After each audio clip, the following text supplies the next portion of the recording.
연예가의 뜨거운 소식들도 들어와 있습니다. 현장 취재 기자들과 함께 풀어보는 연예 취재본부 별별룸. 지금 강일홍 더 팩트 대중문화 전문기자 나와 있고요. 안진영 문화일보 문화부 기자 함께합니다. 안녕하십니까? 네, 안녕하세요. 안녕하세요. 안녕하세요. 날 보러 와요라는 히트곡을 남기고 훌쩍 떠났었던 80년대 인기 가수 박미 씨가요. 오랜만에 근황을 전했습니다. 한번 좀 들어보시죠. 함께 보시겠습니다.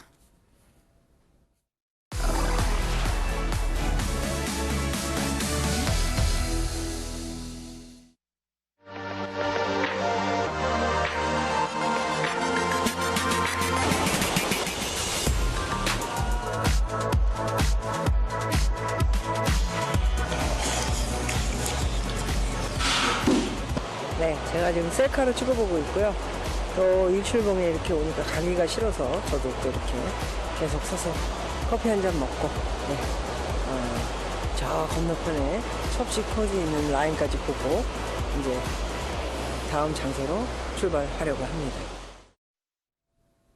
언제 가수였냐 싶을 정도로 유튜브를 통해서 그리고 재테크를 통해서 이름을 알리고 있는 분인데요. 책을 하나 내셨다면서요. 비결이 좀 숨어 있는 겁니까? 이 책의 내용은 사람들이 네. 많이 궁금해할 텐데 다름 그러게요. 아닌 부동산 관련 소설입니다. 이게 단순히 본인이 공부한 지식이 아니라 현장에서 직접 느낀 경험담을 쓴 건데요. 박미 씨가 지난 1993년 연예계를 떠나서 미국 뉴욕으로 건너갔거든요. 네. 그곳에서 주얼리 샵 등을 운영하면서 돈을 벌었고 그 이후에 뉴욕이나 LA, 하와이 등의 부동산에 투자해서 큰 성공을 거뒀습니다. 사실 네. 많은 이들이 이렇게 해외 부동산에 관심을 많이 있어 하는데 이번 책을 출간하면서 부동산 투자 40년의 경험을 공유하고 싶었다고 했으니까 관련 분야에 관심 있는 분들은 이 책도 열심히 사서 보실 것 같습니다. 네, 이분이 워낙 미국에서 해외 투자 꿈을 키웠지만 순탄치 않았다고 얘기한 바가 있었잖아요. 네. 어떻게 그렇게 다시 한번 일어설 수가 있었을까요? 워낙 어렸을 때 힘들게 살았고요. 네. 19살 어린 나이에 연예계 데뷔해서 코미디언으로 먼저 데뷔를 했습니다. 아, 그렇군요. 그래서 MBC 코미디 2기로 데뷔를 했는데 불과 2년 뒤에 가수로 다시 변신을 합니다. 그래서 네. 지금도 기억하는 날 보러 와요. 그 닐 세다카의 원웨이 티켓이라는 그 70년대 올드 팝송인데요. 그게 80년대 엄청난 히트를 기록했습니다. 네. 그래서 이 노래가 히트하면서 올가을엔 사랑할 거야 이렇게 연달아서 히트시키면서 네. 사실 MBC 코미디언 1기가 이용식 씨인데요. 네. 이용식 씨가 얘기를 하는 거 보니까 사실 코미디 후배로서는 별로 두각을 나타내지 않았는데 가수로 변신하고서 워낙 위상이 달라졌다. 아, 80년대 그래요? 초에 그만큼 순식간에 위상이 바뀐 상황이고 그렇게 잘 나가던 중에 또, 네. 다른 본인의 연예 활동의 슬럼프를 겪으면서 해외로 갑자기 떠났고요. 네. 그 이후에 지금까지 상황이 굉장히 좀 궁금한 상황입니다. 네, 뭐 영화나 드라마나 이분이 손 안 댄 데가 없었죠. 그만큼 만능 엔터테인먼트를 했던 분인데요. 안 기자님 보니까 이분이 가난에서 벗어나기 위해서 연예계에 데뷔했다라는 말이 들리더라고요. 네, 요즘은 연예계를 꿈꾸는 친구들이 많이 있는데 과거에는 연예인을 바라보는 시선이 곱지 않았습니다. 그런 상황 속에서 박미 씨는요, 결국 가족들 부양을 위해서 19살에 데뷔를 하게 된 거죠. 그때 아버지의 사업이 실패한 다음에 가난 때문에 계속 이사를 다녔는데 네. 박미 씨가 이번에 부동산 서적을 냈다고 말씀을 드렸잖아요. 그랬죠. 이것도 경험에서 비롯된 겁니다. 어떤 거냐면은 이렇게 이사를 다니면서 이게 불편한 것이 가난이구나라고 깨달아서 집에 대한 애착이 생겼던 거죠. 이런 것이 본인에 대한 이제 거듭된 공부를 통해서 부동산 전문가로 거듭나는 그런 계기가 마련이 된 겁니다. 네. 아버지 폭력도 있었다. 이 불우했던 가정사를 솔직하게 털어놓았던 박미 씨 아니겠습니까? 이게 지금 이 세상과의 소통법, 솔직하게 또 나의 단점, 어려운 과거 직면하게 하는 비결이었던 것 같아요. 네, 어찌 보면 어렸을 때 불우했던 그 가난했던 시기가 지금의 박미 씨 불과 네. 700만 원으로 200억의 자산가로 변신하는 뭐 40년이라는 세월이 흘렀지만 어쨌든 박미 씨의 이 성공은 네. 그런 불우했던 시절이 말해주는 건데요. 지금 화면에 보이는 것도 하와이에 있는 박미 씨 자택인가 보죠? 네, 저기는 아마 제주의 전원주택에 네. 지금 제주에서 생활을 하고 있는데요. 뭐 미국에는 뭐 1년에 뭐 두세 번 가고 지금은 제주 정착했기 때문에 저기서 네네. 이제 아마 저 모습은 저기서 유튜버로 활동하면서 네. 저런 장비를 두고 아마 하는 것 같습니다.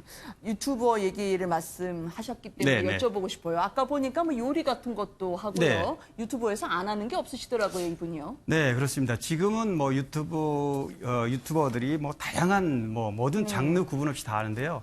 박미 씨는 이제 자기 주특기는 부동산 투자, 네. 그다음에 경제 관련 거를 주로 하고요.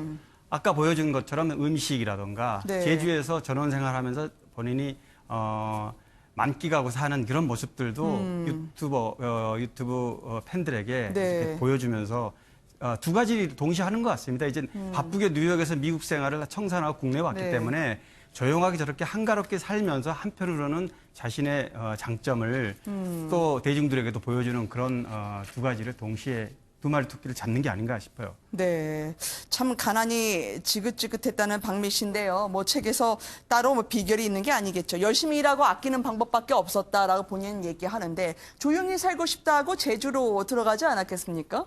제주에서는 진짜 조용하게 계신 거예요? 아까 영상에서 보셨다시피 주변이 다 자연입니다. 그 아, 안에서 그래요? 자유롭게 본인의 네. 영상을 찍어서 올리고 있는데요. 23년 만에 고국으로 돌아오면서 찾은 곳이 이 제주도인 게 많은 사람들이 부동산 전문가니까 요즘 제주도가 뜨니까 그렇구나라고 생각할 수 있는데 네. 그런 이유는 아닙니다. 어떤 거였냐면은 어머니가 위암 말기 판정을 받고 얼마 후에 돌아가셨는데 어머니 살아장 생전에 함께 마지막으로 여행했던 곳이 이 제주도입니다. 네. 그래서 본인의 어머니에 대한 기억이 가장 지금 많이 서려 있는 곳이어서 한국으로 돌아온 후에는 바로 이 제주도 품에 안겨서 하루하루 살아가고 있는 겁니다. 네, 제주도 생활을 강 팀장님 좀 어떻게 취재가 되신 게 또 있는지요?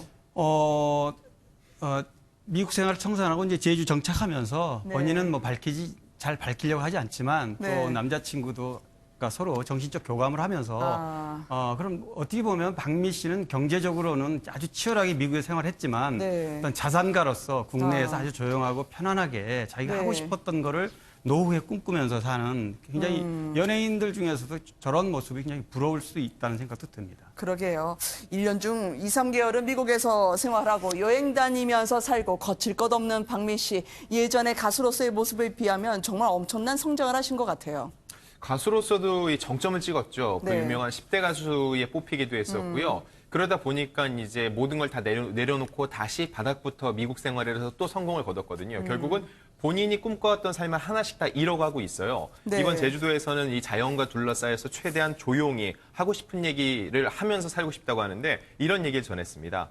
본인의 마지막은 요양원이 아닌 요가원에서 보내고 그래요? 싶다고 해서 그런 곳을 만들고 싶다고 하는데 아마 네. 지금 터전을 잡은 제주도가 박미 씨가 자신의 꿈을 이룰 수 있는 곳으로 선택한 곳이 아닌가 싶습니다. 바람과 돌과 요가 어울리네요. 네, 어울리죠. 알겠습니다. 다음 소식으로 넘어가 보도록 할까요? 남자의 변신은 무죄라고 했죠. 이분들은 정말 연기파 배우일 줄 알았더니 어느새 감독으로 데뷔하신 분들이 있습니다. 소개를 좀 해주실 수 있을까요, 안 기자님? 네, 가장 최근에는 배우 차인표 씨가 그 영화 옹알스를 연출을 했고요. 그리고 김윤석 씨도 영화 미성년이라는 작품을 연출해서 얼마 전에 상영을 마쳤습니다. 그 외에도 그 하정우 씨, 흥행 보증수배로 유명하죠. 하지만 네. 감독으로도 이미 장편 상업 영화 2편을 연출해서 선보인 경력이 있습니다. 네. 지금 차인표 씨는요, 지금 장편 영화로 영화제 초청이 되기도 했었었는데요. 감독으로서 차인표 씨는 어떤 모습일까요? 영상으로 소개해 드리도록 하겠습니다.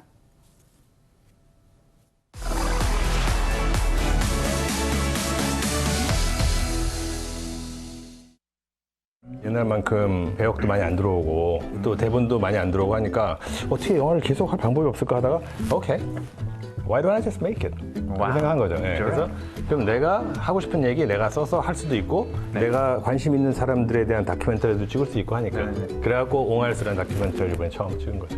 That's awesome. People don't hire me anymore, so I'll just hire myself. 이 첫 장편 영화 데뷔작이라고 하는데요. 코미디언으로서 우리 코미디를 세게 알렸던 옹알스를 배경으로 했다고 하는데 의미가 상당히 각별하다면서요, 팀장님?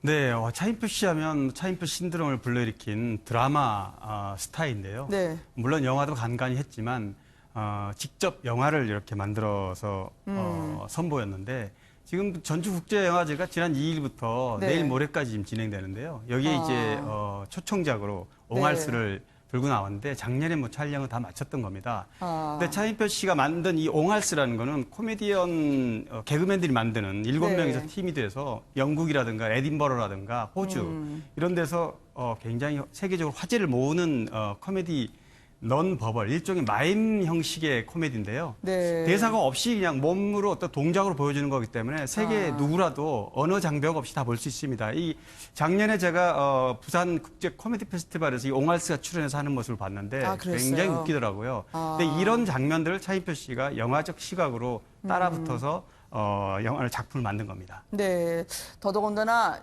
암 투병 중인 이 멤버를 위해서요 영화를 만들기로 결심했다는 게 더더욱 감독 떠난 이후에 맡은 메가폰 잡은 그 부분도 인상적인 것 같아요. 사실 감독 도전이 쉬운 일이 아니에요. 네. 이게 연기하는 거랑 다른 거여서 함부로 도전할 수 없다라고 이해하는 배우도 있는데 차인표 씨도 그런 부류였습니다. 네. 근데 원래 이 작품을 연출하려던 감독이 미국으로 돌아가 버리고 이 작품을 포기해야 되나 싶은 순간에 네. 그 말씀하신 조수원 씨의 투병 사실을 알게 됐고 그들의 희망을 계속 이어가기 위해서 본인이 직접 메가폰을 잡은 겁니다. 그러게요. 그래서 그 후에 또 메가폰을 잡겠냐는 질문에 대해서는요. 아우 감독 함부로 하는 거 아니라고 본인이 욕심내지 않겠다고 하면서도 또 네. 그렇게 감독이 도망가면은 내가 또 맡을 수도 있겠다고 은근한 욕심을 드러내기도 했습니다. 네. 그리고 또 한 분이 있죠. 연기파 배우 김윤석 씨인데요. 이분의 영화가 공개된 이후에 김윤석의 재발견이라고 해서요. 이 신인 감독으로 앞으로 지금 상당히 많은 분들을 긴장하게 한다고 들었습니다.